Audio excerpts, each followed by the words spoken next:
ओम शांति। 13 फरवरी 2025 बाबा के महावाक्य।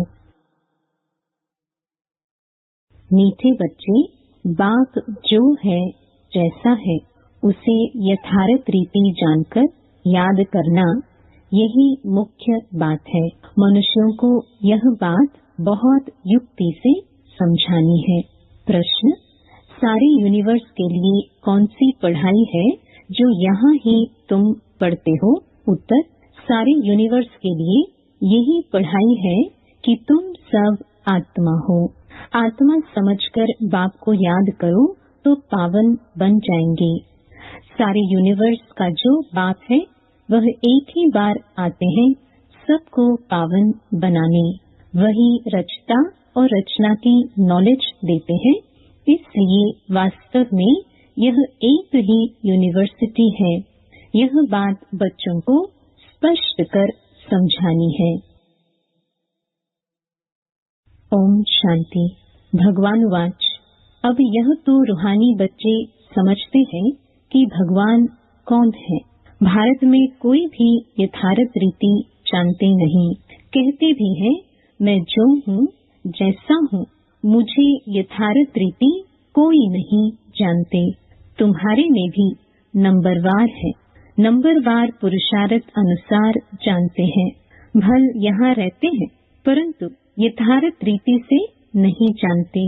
यथार्थ रीति जानकर और बाप को याद करना यह बड़ी मुश्किलात है। भल बच्चे कहते हैं कि बहुत सहज है परंतु मैं जो हूँ मुझे निरंतर बाप को याद करना है। बुद्धि में यह युक्ति रहती है। मैं आत्मा बहुत छोटा हूँ। हमारा बाबा भी बिंदी छोटा है। आधा कल्प तो भगवान का कोई नाम भी नहीं लेते हैं। दुख में ही याद करते हैं हे भगवान। अब भगवान कौन है यह तो कोई मनुष्य समझते नहीं। अब मनुष्यों को कैसे समझाएं? इस पर विचार सागर मंथन चलना चाहिए। नाम भी लिखा हुआ है प्रजापिता ब्रह्मा कुमारी ईश्वरीय विश्वविद्यालय। इससे भी समझते नहीं है कि यह रूहानी बेहद के बाप का ईश्वरीय विश्वविद्यालय है। अब क्या नाम रखें जो मनुष्य झट समझ जाए? कैसे मनुष्यों को समझाएं कि यह यूनिवर्सिटी है? यूनिवर्स से यूनिवर्सिटी अक्षर निकला है। यूनिवर्स अर्थात सारा वर्ल्ड, उसका नाम रखा है यूनिवर्सिटी, जिसमें सब मनुष्य पढ़ सकते हैं। यूनिवर्स के पढ़ने लिए यूनिवर्सिटी है। अब वास्तव में यूनिवर्स के लिए तो एक ही बाप आते हैं। उनकी यह एक ही यूनिवर्सिटी है। एम ऑब्जेक्ट भी एक है। बाप ही आकर सारे यूनिवर्स को पावन बनाते हैं, योग सिखाते हैं। यह तो सब धर्म वालों के लिए है। कहते हैं अपने को आत्मा समझो। सारे यूनिवर्स का बाप है इनकॉर्पोरियल गॉड फादर। तो क्यों ना इसका नाम spiritual university of spiritual incorporeal God father रखें? ख्याल किया जाता है ना। मनुष्य ऐसे हैं जो सारे वर्ल्ड में बाप को एक भी नहीं जानते हैं। रचता को जाने तो रचना को भी जाने। रचता द्वारा ही रचना को जाना जा सकता है। बाप बच्चों को सब कुछ समझा देंगे और कोई भी जानते नहीं। ऋषि मुनि भी नेति नेति करते गए तो बाप कहते हैं तुमको पहले यह रचता और रचना की नॉलेज नहीं थी, अभी रचता ने समझाया है। बाप कहते हैं मुझे सब पुकारते भी है कि आकर हमको सुख शांति दो, क्योंकि अभी दुख अशांति है। उनका नाम ही है दुख हरता सुख करता। वह कौन है? भगवान। वह कैसे दुख हर कर सुख देते हैं यह कोई नहीं जानते हैं। तो ऐसा क्लियर कर लिखे जो मनुष्य समझे निराकार गॉड फादर ही यह नॉलेज देते हैं। ऐसे ऐसे विचार सागर मंथन करना चाहिए। बाप समझाते हैं, मनुष्य सभी है पत्थर बुद्धि, अभी तुमको पारस बुद्धि बना रहे हैं। वास्तव में पारस बुद्धि उन्हें कहेंगे जो कम से कम 50 से अधिक मार्क्स ले। फेल होने वाले पारस बुद्धि नहीं। यह भी कोई समझते नहीं है कि राम को बाण क्यों दिखाए हैं। श्री कृष्ण को स्वदर्शन चक्र दिखाया है कि उसने सबको मारा, और राम को बाण दिखाए हैं। एक खास मैगजीन निकलती है जिसमें दिखाया है श्री कृष्ण कैसे स्वदर्शन चक्र से अकासुर, बकासुर आदि को मारते हैं। दोनों को हिंसक बना दिया है और फिर डबल हिंसक बना दिया है। कहते हैं उन्हों को भी बच्चे पैदा हुए न। अरे वह है ही निर्विकारी देवी देवता, वहाँ रावण राज्य है ही नहीं। इस समय रावण संप्रदाय कहा जाता है। अभी तुम समझाते हो हम योग बल से विश्व की बादशाही लेते हैं, तो क्या योग बल से बच्चे नहीं हो सकते? वह है ही निर्विकारी दुनिया। अभी तुम शूद्र से ब्राह्मण बने हो। ऐसा अच्छी रीति समझाना है जो मनुष्य समझे। इनके पास पूरा ज्ञान है। थोड़ा भी इस बात को समझेंगे तो समझा जाएगा यह ब्राह्मण कुल का है। कोई के लिए तो झट समझ जाएंगे यह ब्राह्मण कुल का है नहीं। आते तो अनेक प्रकार के हैं ना। तो तुम spiritual university of spiritual incorporeal God father लिख कर देखो क्या होता है। विचार सागर मंथन कर अक्षर मिलाने होते हैं। इसमें बड़ी युक्ति चाहिए लिखने की। जो मनुष्य समझे, यहाँ यह नॉलेज गॉड फादर समझाते हैं अथवा राजयोग सिखलाते हैं। यह अक्षर भी कॉमन है। जीवन मुक्ति डेटी सोमनिटी इन अ सेकंड। ऐसे ऐसे अक्षर हो जो मनुष्यों की बुद्धि में बैठे। ब्रह्मा द्वारा विष्णुपुरी की स्थापना होती है। मन मना भव का अर्थ है बाप और वर्षे को याद करो। तुम हो ब्रह्मा मुख वंशावली, ब्राह्मण कुल भूषण, स्वदर्शन चक्रधारी। अब वह तो स्वदर्शन चक्र विष्णु को दिखाते हैं। श्री कृष्ण को भी 4 भुजाएं दिखाते हैं। अब उनको 4 भुजाएं हो कैसे सकती? बाप कितना अच्छी रीति समझाते हैं। बच्चों को बड़ा विशाल बुद्धि, पारस बुद्धि बनना है।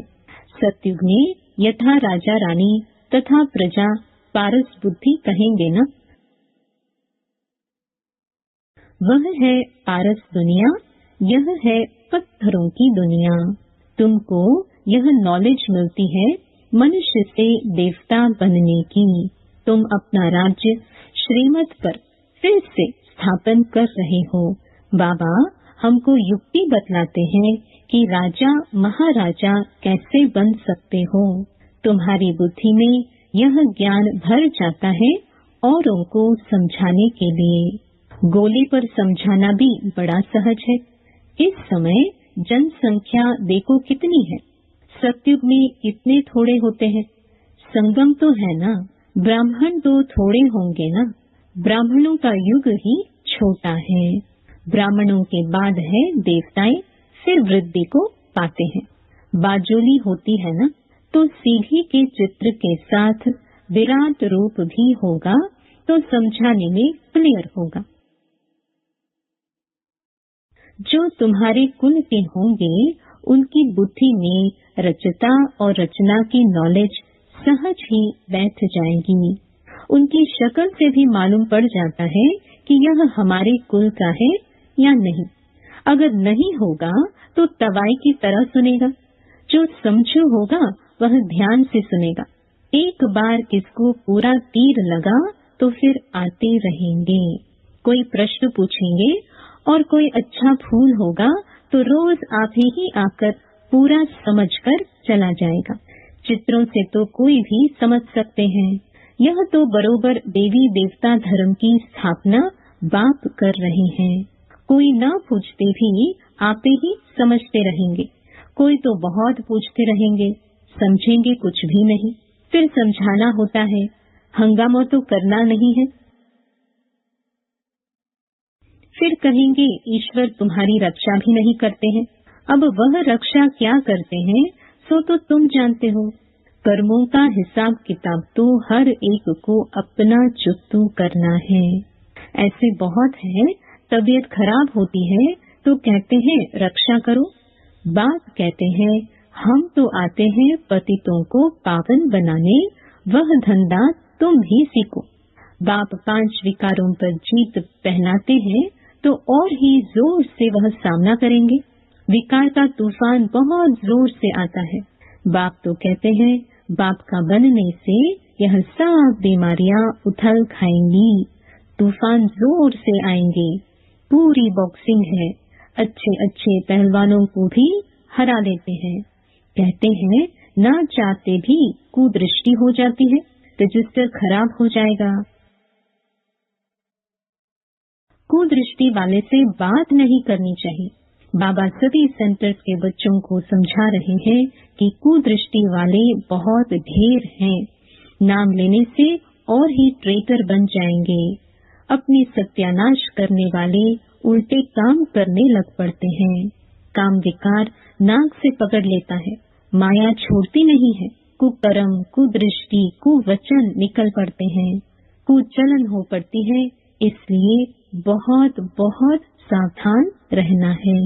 तुम बच्चे जब प्रदर्शनी आदि करते हो तो ऐसी युक्ति रचो जो कोई भी सहज समझ सके। यह गीता ज्ञान स्वयं बाप पढ़ा रहे हैं, इसमें कोई शास्त्र आदि की बात नहीं है। यह तो पढ़ाई है। किताब गीता तो यहाँ है नहीं।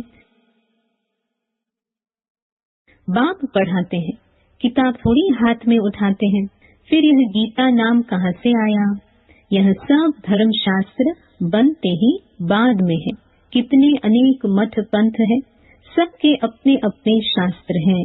ताल दाल जो भी है, छोटे छोटे मठ पंथ, उनके भी शास्त्र आदि अपने अपने हैं। तो वह हो गए सब बाल बच्चे, उनसे तो मुक्ति मिल न सके। सर्वशास्त्रमय शिरोमणि गीता गाई हुई है। गीता का भी ज्ञान सुनाने वाले होंगे न, तो यह नॉलेज बाप ही आकर देते हैं। कोई भी शास्त्र आदि हाथ में थोड़ी है। मैं भी शास्त्र नहीं पढ़ा हूँ, तुमको भी नहीं पढ़ाते हैं। वह सीखते हैं, सिखलाते हैं। यहाँ शास्त्रों की बात नहीं। बाप है ही नॉलेजफुल। हम तुमको सभी वेदों शास्त्रों का सार बतलाते हैं। मुख्य है ही 4 धर्मों के 4 धर्म शास्त्र। ब्राह्मण धर्म का कोई किताब है क्या? कितनी समझने की बातें हैं। यह सब बाप बैठ डिटेल में समझाते हैं। मनुष्य सब पत्थर बुद्धि है, तब तो इतने कंगाल बने हैं। देवताएं थे गोल्डन एज में, वहाँ सोने के महल बनते थे, सोने की खानियां थी। अभी तो सच्चा सोना है नहीं। सारी कहानी भारत पर ही है। तुम देवी देवता पारस बुद्धि थे, विश्व पर राज्य करते थे। अभी स्मृति आई है, हम स्वर्ग के मालिक थे, फिर नरक के मालिक बने हैं, अब फिर पारस बुद्धि बनते हैं। यह ज्ञान तुम बच्चों की बुद्धि में है, जो फिर औरों को समझाना है। ड्रामा अनुसार पाठ चलता रहता है। जो टाइम पास होता है सो एक्यूरेट। फिर भी पुरुषार्थ तो कराएंगे ना। जिन बच्चों को नशा है कि स्वयं भगवान हमको हेवन का मालिक बनाने के लिए पुरुषार्थ कराते हैं, उनकी शक्ल बड़ी फर्स्ट क्लास खुशनुमा रहती है। बाप आते भी हैं बच्चों को पुरुषार्थ कराने, प्रारब्ध के लिए।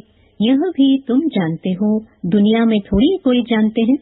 हेवन का मालिक बनाने भगवान पुरुषार्थ कराते हैं तो खुशी होनी चाहिए। शक्ल भी फर्स्ट क्लास खुशनुमा होनी चाहिए। बाप की याद से तुम सदैव हर्षित रहेंगे। बाप को भूलने से ही मुरझाइश आती है। बाप और वर्षे को याद करने से खुशनुमा हो जाते हैं। हर एक की सर्विस से समझा जाता है। बाप को बच्चों की खुशबू तो आती है ना, सपूत बच्चों से खुशबू आती है, कपूत से बदबू आती है। बगीचे में खुशबूदार फूल को ही उठाने के लिए दिल होगी, अक को कौन उठाएंगे? बाप को यथार्थ रीति याद करने से ही विक्रम विनाश होंगे। अच्छा, मीठे मीठे सिक्के लगे बच्चों प्रति माता पिता बाप दादा का याद प्यार और गुड मॉर्निंग। रूहानी बाप की रूहानी बच्चों को नमस्ते। धारणा के लिए मुख्य सार। पहला, माया की बॉक्सिंग में हारना नहीं है। ध्यान रहे कभी मुख से कुवचन न निकले, कुदृष्टि, कुचलन, कुकर्म न हो जाए। दूसरा, फर्स्ट क्लास खुशबूदार फूल बनना है। नशा रहे कि स्वयं भगवान हमको पढ़ाते हैं। बाप की याद में रह सदैव हर्षित रहना है, कभी मुरझाना नहीं है। वरदान, चैलेंज और प्रैक्टिकल की समानता द्वारा स्वयं को पापों से सेफ रखने वाले विश्व सेवाधारी भव।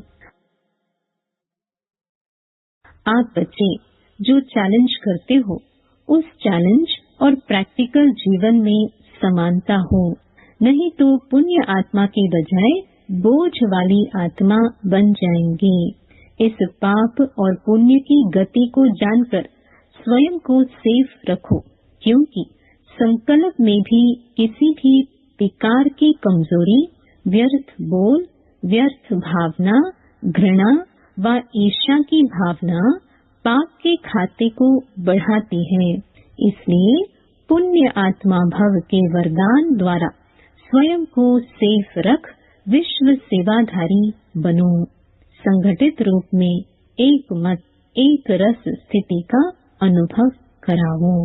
स्लोगन, पवित्रता की क्षमा चारों ओर चलाओ तो बाप को सहज देख सकेंगे। ओम शांति।